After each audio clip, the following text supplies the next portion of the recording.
Hello,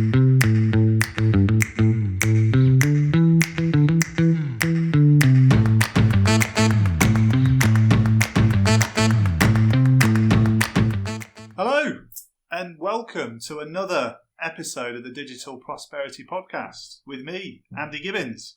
And this month, I'm delighted to be joined by JDR's very own Managing Director, David Roberts. Thank you, Andy, for that gracious welcome. I'm delighted to be here.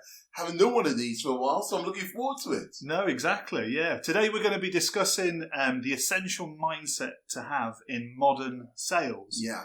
For those that don't know, David is an award-winning business coach. That's right. Keep it low key, though.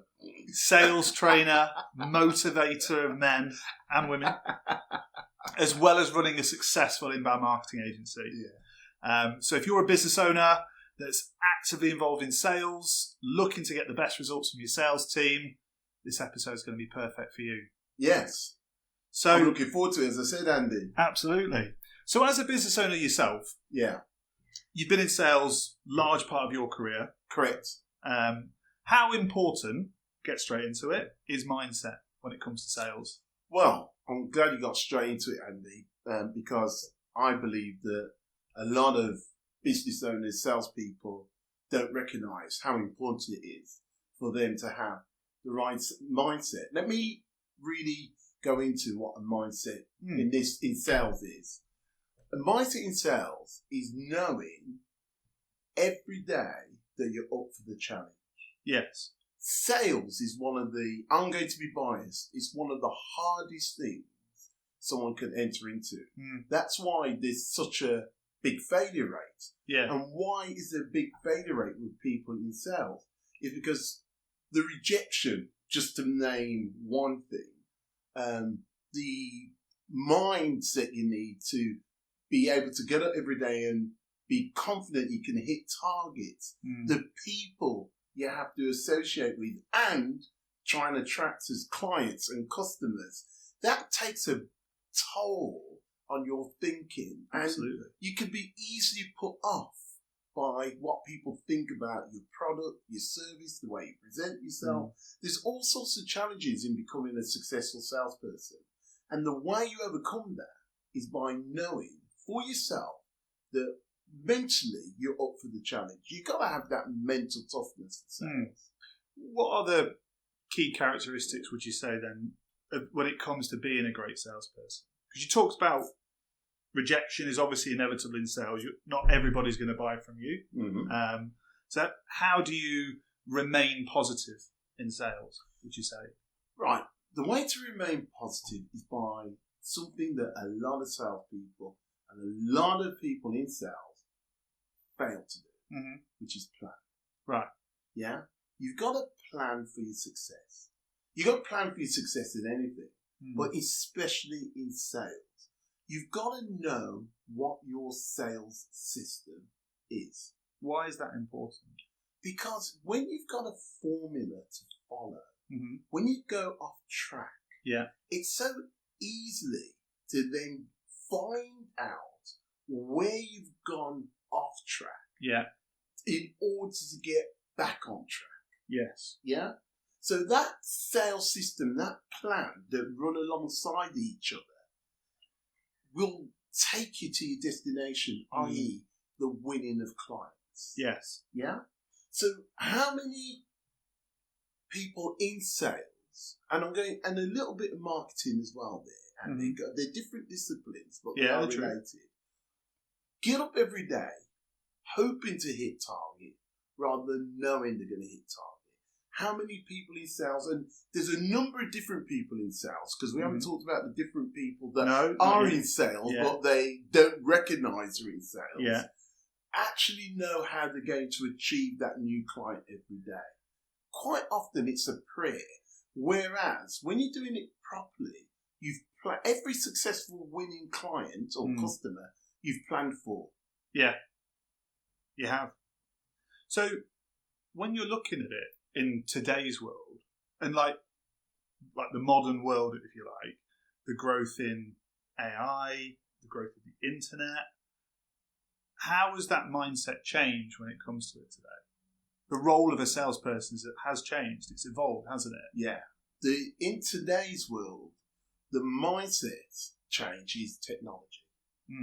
You've got to recognise that technology is a major part of a salesman's armoury now, or salesperson's armoury.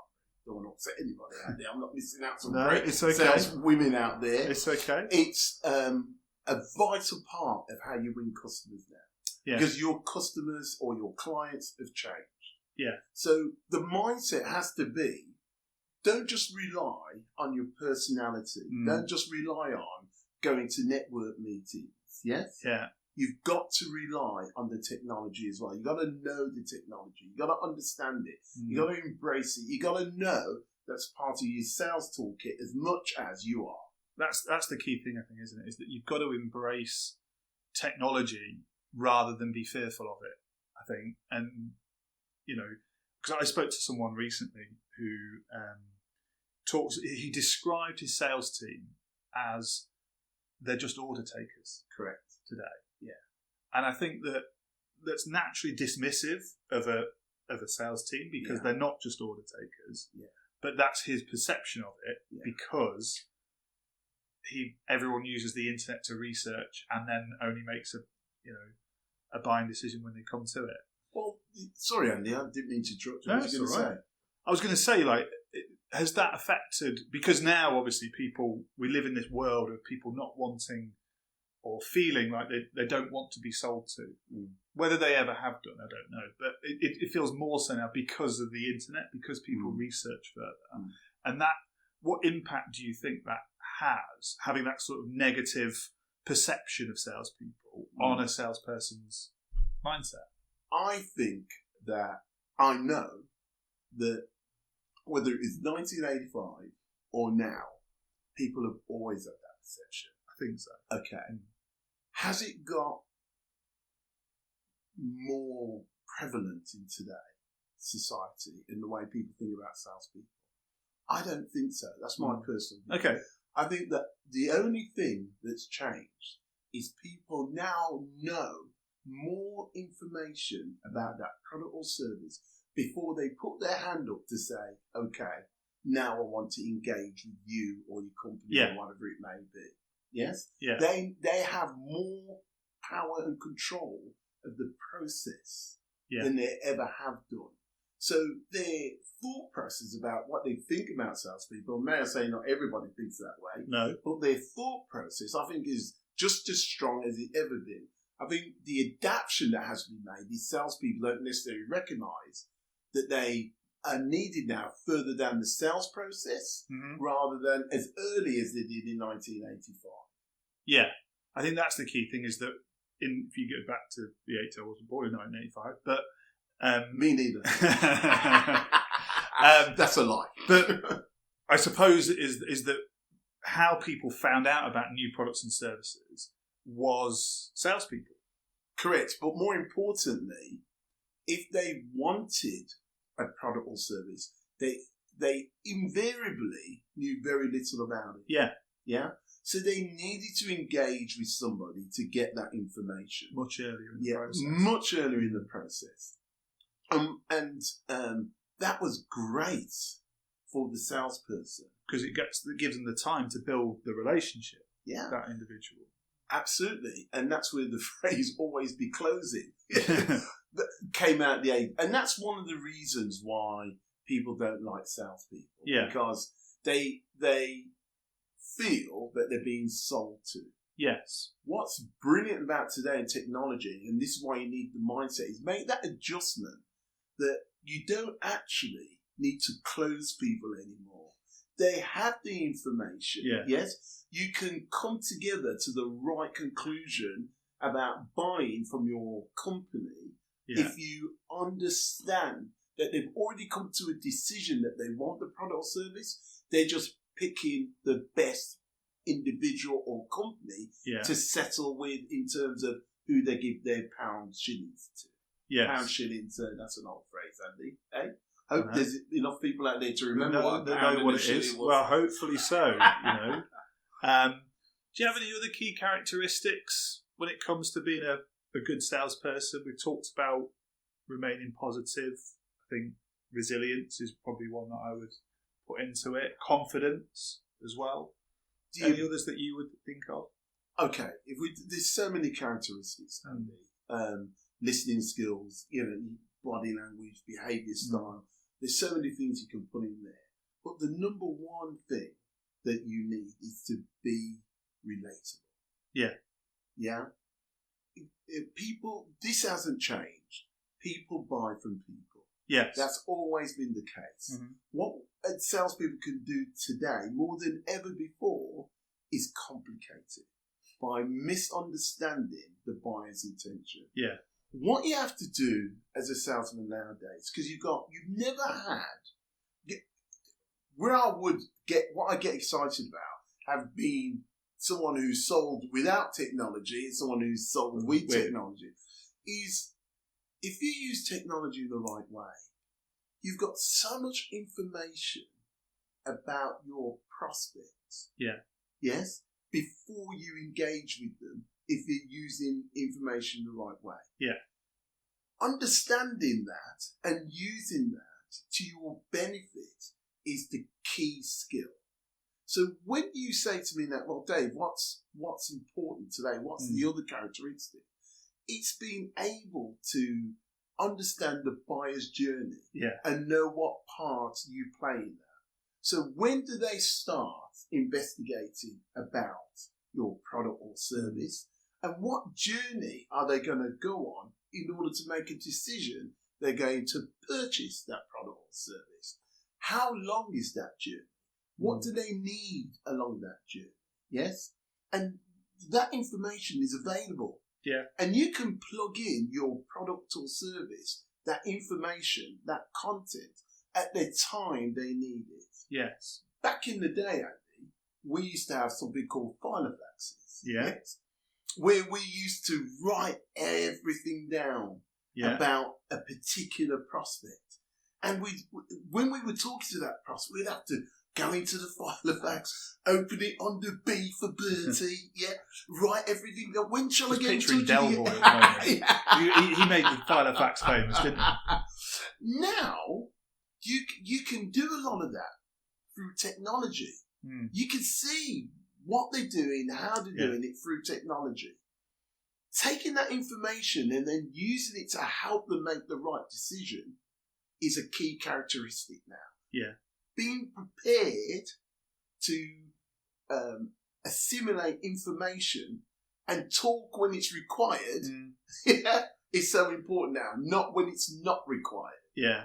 I've got tools on my laptop now. I get notified when my prospects visit our website, what pages they look at, what emails they open, what videos they watch. Imagine if you had that. Oh, man. Tell me about it. But you know what's great about it, though, Andy? All those tools that you just mentioned, you can actually use them to attract your prospects as well. Absolutely. Yeah? Yeah. You can attract them with video messages. You can do online meetings now. You could do demonstrations. You can tease them with exciting elements of your product and service before you meet them. Technology is enhancing sales. Absolutely. But the mindset you need, Andy, is to be prepared to always work on your sales skills. And use the tools. Many salespeople fail because they don't stay up to date. They stop honing their skills. And therefore fall behind. Many salespeople fail because however they get the prospects, they either waste them, and the biggest, what do I mean by wasting? Nowadays, Andy, people take longer in the main to make their buying decision. Yeah. It used to be, what was it? Is it like 7 points? That was what it was called, 7 touch points, wasn't Brilliant. I was just coming to that. Great. So what do we mean by touch points? A phone call would be one touch point. Yeah. Yes? A meeting. A meeting would be an initial meeting. Now, Andy, that used to be 7. Now it's like 22. Is it touch 22? points. Is that wow? Yeah. Yeah. So can you imagine if you don't understand that and you're trying to close at touch point number 3? Yeah. and then going, that prospect was a waste of time. They're not really interested. Yeah. Yeah? That's the wrong mindset. It takes longer to make that decision, effectively. People are more cautious, I suppose, aren't they? It's made that way because they research heavily themselves now, a lot more. Because that information is available to them, they will take longer to make decisions. And that's part of the marketing process. Yeah. Yeah? And do you remember we were talking about the tools and the skills you need as a salesman today? Yeah. When people are in the research phase, it's understanding that's part of the marketing process now. And the marketing process now is a lot longer, yes, than it used to be. And the sales process is further down the buyer's journey. Yeah? But still just as important. But just as important. But one other thing, Andy, characteristic. Yeah. Got to enjoy sales. Absolutely. You've got to want to be in sales. Yes? I think that's a key thing, isn't it? Is that there are people out there that don't want to be in it. Correct. And you can tell that they don't want to be in it. Correct. And but if you do, it's the key thing, isn't it? Really, Andy, you've got to enjoy yourself. Andy, I believe sincerely that having sales skills is one of the most important things you could have in business. Absolutely. What do you need skills? When I get my teeth in, what do you need sales skills for? Just for interacting with people. You go to a networking event, yes? Just being able to open a conversation, yes? And talk about your product or service in an interesting way. You're not selling them, you're just engaging. And be interested in what that person's got to say.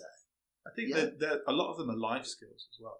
It's not just about being at work. Brilliant. It's being out socially in public, just being communicative and having those open discussions, asking the right questions, getting people talking effectively. Yeah, that's more than said. Can I ask you a question? You talk to business owners all the time. Go for it. How many of them recognise when they haven't got salespeople? Yeah, that actually they have to wear their sales hat themselves. I think business owners do it, but they don't realise they're doing it. And they wouldn't call it sales. And they wouldn't call it sales. They call it relationship building. And they talk about word of mouth, referrals, recommendation. You don't get those without being a good salesperson in the first place. You've got to be good at what you do as your product or service, obviously, but people wouldn't recommend you if they didn't like you. And how many of those business owners would dread the thoughts that of being called a salesperson? Correct. Pretty much all of them. And why is that, do you think, Andy? Why do we think that business owners feel that way about something so fundamentally important about their business? I think that it's just that historical connotation that the word has, isn't it? Is that like I've said, we talked earlier, didn't we, about how sales is a lot harder now because people use the internet. But actually, as you pointed out, people have had that thought and belief since the 80s. The average age average age of a business owner is what, over 50 still now? Yeah, I think it's still. So they're going to be brought up not on the internet. They're going to be brought up with that 80s, 90s connotations. A lot of them, and that kind of leads me on to my next point, actually, because I think that we're talking about the good characteristics of being a salesperson. Obviously, you've been in sales in your career, but as a director, what do you look for when hiring a salesperson? Does it differ? Right. What I look for in a good salesperson is character. Yeah. So let me explain what I mean by character. Their values. Mm-hmm. Yes. Their personal credibility. Their morals. Their communication. Do they care about people? Yeah. Because you can't be a successful salesperson if you don't have that in your character. Yeah. Because especially nowadays, people don't want to be sold to. No. They want to feel that they've experienced a trusted advisor. And how do you become a trusted advisor?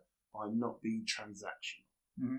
the mistake a lot of salespeople make is they sell their product and then that person onto the next. Yeah. They're not for, how was it? How do you feel? Do you remember their birthdays? Yeah. Do you remember how or what they wanted about the product? Do you check in on them to make sure their experience is the right one? You could have a customer service team that does all that. Yeah. But it's so much better when it comes from the person that you actually put the trust in, yeah, to purchase that product or service. Yeah. Yeah. So what I'm looking for is people who are genuine. Yeah. They're in sales for the right reasons. Yes, they're in sales because they want to have a good income, yeah, and other personal reasons to them, but also because they care about the products and the service that they provide through sales through their company, and that it's got integrity and it'll do the job for the recipient. That's what I care about in people first and foremost. Not how good their closing skills are. Yes. Not if they'll get up at 6 o'clock and go for a run and do a motivational session before they go out into the field. Yeah, because all that is good. Yeah, but it doesn't work if they haven't got the character. Yeah, the contacts they bring in as well. Absolutely.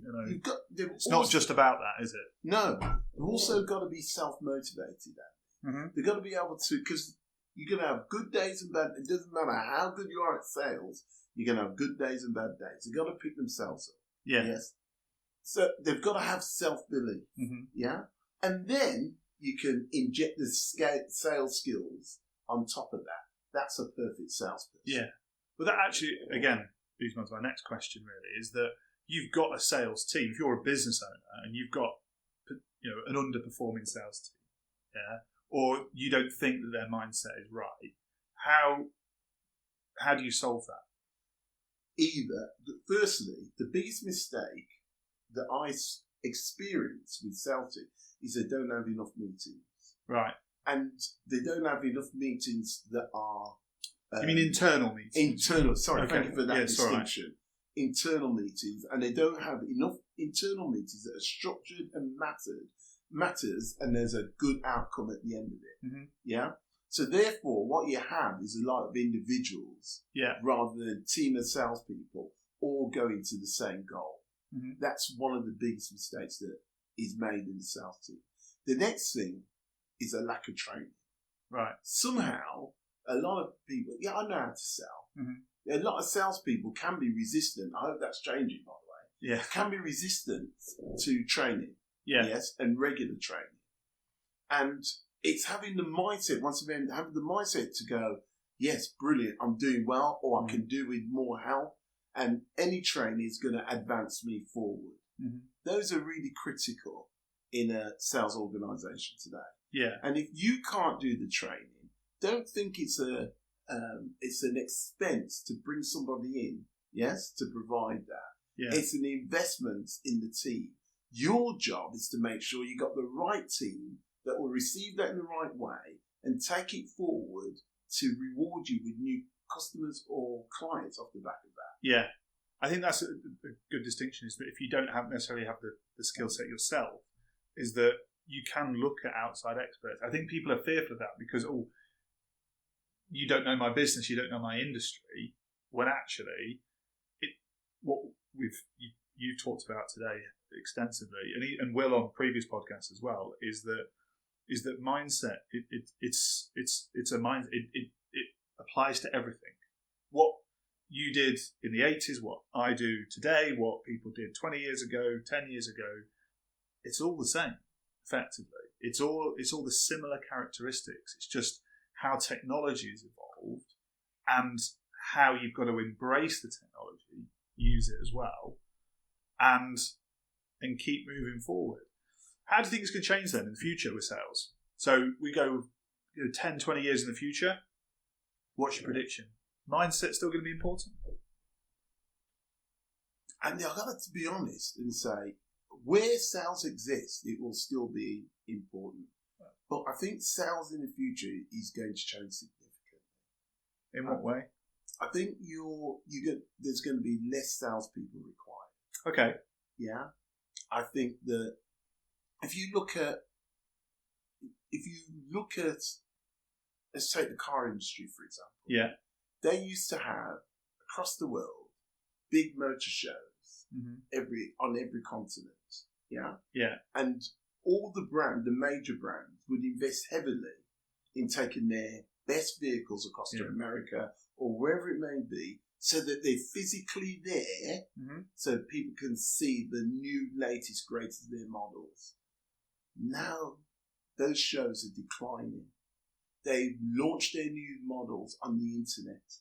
Yeah? Yeah. And that is sufficient now. People don't need to be physically there. So what does that mean? It means that less salespeople are required. Yeah. Less marketing people are required. Yeah? Mercedes are talking about going direct to the consumer, because they can see that the consumer now gets all the information they need, and they literally turn up to the showroom and tell the salesperson what they need. So I think it's going to depend on the industry, but I do see there's going to be a less and less need for salespeople. But the ones that are still around still will need those skills. I thought you were going to say like a load of AI robots or something that are doing it. No, I don't see that. You know, Andy, the robots are coming, but in certain areas of how we consume and buy and interact with the world, you'll never be able to replace that human touch. Yes? People like people. That will never change. So the robots will come and they'll have a part to play. But somewhere in that mix, they'll always want that human interaction. All I'm saying is that how sales operates now and how it operates 20 years from now is going to be different. Yeah? And the robots could be involved in that, but there'll always be a human behind it. But do you know what's really important? That business owners now understand that sales has changed. Yeah. That business owners understand now that technology is a major part of sales. That business owners understand that if they don't understand the technology that runs alongside effective sales teams now, they're going to be left behind. The mindset has to be, let me embrace the technology. The mindset has to be, let me find the knowledge. Let me enhance my business. Let me do the work so that my company, no matter what the circumstances going forward, from a digital perspective and a customer perspective, is ready for the present and the future. Brilliant. As always with these, I wrap up. I've been through a lot today in a relatively short space of time. Right. Is it over already, Andy? Yeah. But what I always do is it's my silver bullet. Okay. So this is one takeaway. So if business owners listening, they want to grow their sales. What can they do? One thing from you that when it comes to the mindset of either themselves or their sales team. Is there one takeaway from today? Would you give them? Hate to be repetitive, Andy. It's okay. But the one silver bullet is grow your knowledge and don't be afraid to adapt to the changes you need to make in order to be successful in sales. Perfect. Well said. Thank you, Andy. I thought so. Good. Well, thanks for listening, everyone. Yeah, thanks for listening. It's been a good discussion today. I hope so. We next month. Okay, I've got another guest in the hot seat. Okay, we've got our colleague Kerry. Oh, Kerry's in. Kerry's coming in. We're going to do a podcast on social media. Yeah. I'm also running a webinar with Kerry next month on social media in HubSpot as well. So if you're HubSpot users listening to this and you use the social media tools, attend that as well. Details will be sent out soon. But yeah, thanks everyone for listening. Thanks for listening. We'll see you next time. See you next time. Cheers. Bye-bye. Bye-bye.